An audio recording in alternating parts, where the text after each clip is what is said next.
Hi, my name's Sam Smith, the founder member of Support the Youth, and what I've decided to do is once a week we're going to do a weekly podcast, and I'm privileged to welcome on the podcast, and will take place once a week, is Rob Fox, who is the a primary school teacher. So we just want to kind of just talk about the issues that young people face in today's generation, and really just to kind of get your input as well and get you involved as well in terms of the discussion. So, good afternoon, Rob.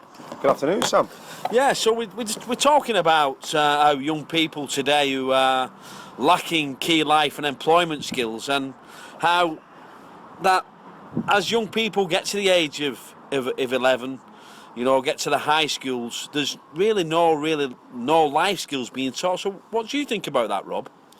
I think you've got kids now who've living in Blackpool, don't see an awful lot of choice. We don't really see what's out there for them, and if they're not particularly academic, then there's nothing there, and they're not really taught how to live in the world that we live in. Yeah, you're right. Yeah, I think you're right, Rob. I think a lot of young people now are kind of, there's one route, and that's the academic route and going to university, but there's lots of other different pathways, I think, that young people need to kind of understand, but I don't think they're teaching them at the high schools. What do you think about that? I think, again, it comes back to, there's a lot of pressure, external pressure, to be fair, where the government expects children to make X amount of progress within every academic year. The problem is schools are under that pressure, so they force a curriculum where children are forced to do literacy, numeracy, that's primary school, but high school they're forced to do subjects where it's all about fitting into an academic programme. It's Victorian, it's a Victorian programme, we have a Victorian education system, and it hasn't changed. The children are sitting in lessons, learning stuff we don't need, they're never going to need, and there's an awful lot of stuff that they should be taught that they're not, because the schools are under pressure to deliver a certain curriculum, but the slate needs to be wiped clean. And the problem is, no one has a voice. The young people don't have a voice to actually say, hang on a minute, what good is this going to do us? How is this going to help me to survive in Blackpool, live in Blackpool, or maybe move away from Blackpool and actually have a prosperous life? Yeah, and I can understand that from my own personal upbringing. I was born in Bolton, quite very, in its day, was one of the major Industrial heartland, wasn't it? Industrial heartland, it was an industrial heartland, Rob, you're right, it was, and it was built on the industrial revolution, very much the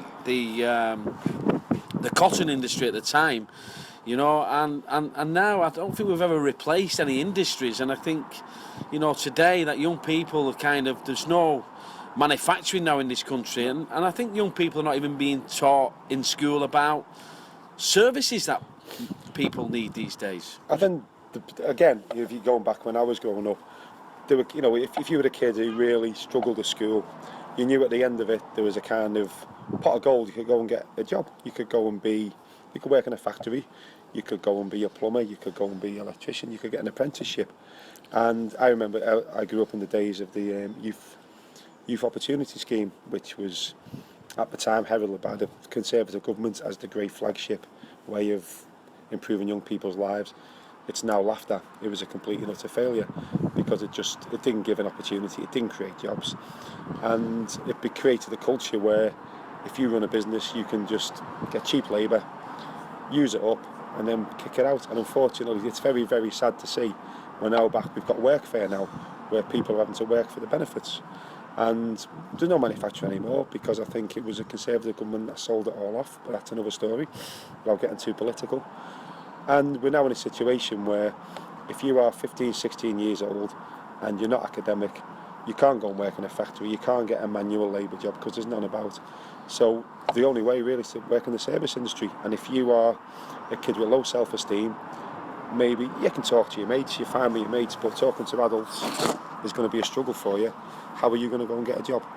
Yeah, and I think this is the problem is the life skills, the basic life skills, and myself from my own personal family. I've got 3 boys, a little girl, really dote on them, and I think my lad now he's 16 years old. He's kind of undecided what to do, where to go, and I think again, young people are not being given the right, correct life skills within the curriculum, and I think that needs to change, and we need to see changes very quickly. Otherwise, we're going to have no future leaders of tomorrow, are we?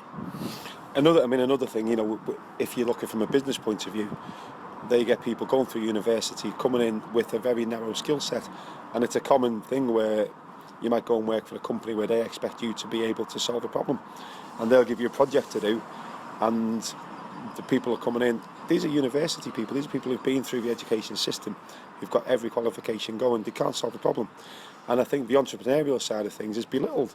Someone like Richard Branson failed at school, failed repeatedly at school, was written off, but his brain worked in a completely different way, and instead of nurturing it, he was told he was never going to amount to anything. And he's an example of someone who proved people wrong. James Dyson, he had about 100 failed businesses. In the end, something worked, and he made his fortune. And the common goal, the common denominator with those 2 people is determination and drive.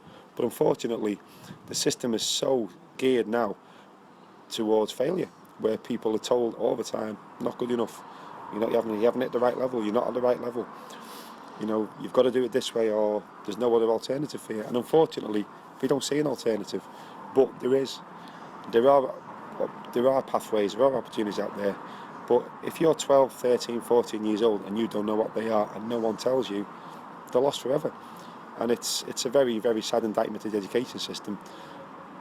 So many children are failing, and they are failing because they are being failed. Yeah, and I can completely agree there, Rob. And it's sometimes about young people being able to think about, success stories, inspirational stories of where exactly Richard Branson came from, and actually understanding where he came from, and understanding these great leaders of today. And I think the schools are really not really got the enterprise side, and myself even starting from the boot of my car with a bucket and sponge. Young people be able to grasp that and think, can I start my business with a bucket and a sponge? Well, yeah, you can. I was persistent, knocking on the doors and wanting to provide for my family. I never gave up, and young people need to be provided with that, those inspirational stories from successful people who've actually been there. And Richard Branson started selling records, and now he's selling airline tickets and all different kind of things now. And it's not about knowing about those industries, it's about actually thinking about and thinking things through. And today the education system seems to be really at loggerheads and really far away from the entrepreneurial side. I just don't think the education system has changed, and I think it's a Victorian education system that we have and still have. We still teach the same subjects. We still go down the route of, now children have to stay in school till they're 18. Fine, keep them in education, but what are they being taught? I've taught kids who you can make a call at the age of 9, 10, 11. They're never going to go to university. They're never going to get a degree, and fine, that's not a problem. But what can they do? And there are things that these people are good at, and we know they're good at them, but we're not nurtured. They're not told, instead of spending all your time doing this and this, and half an hour a week doing what you like, spend more time doing what you're good at, nurture that. And I think, personally, and it could happen at primary school, but certainly at secondary school, make the decision early. Some kids would be better served being in school 2 days a week, spending 3 days a week going out and learning a trade, learning a skill, learning something real that is going to stand them in good stead, because the classroom is a limited place. And as a teacher, sometimes we have great ideas that we'd like to do with the kids, but we're limited by A, the environment that we're in, and B, financial restraints. We can't afford to go and do the things we'd like to do. We'd like to take them out and do stuff with them. We can't afford to.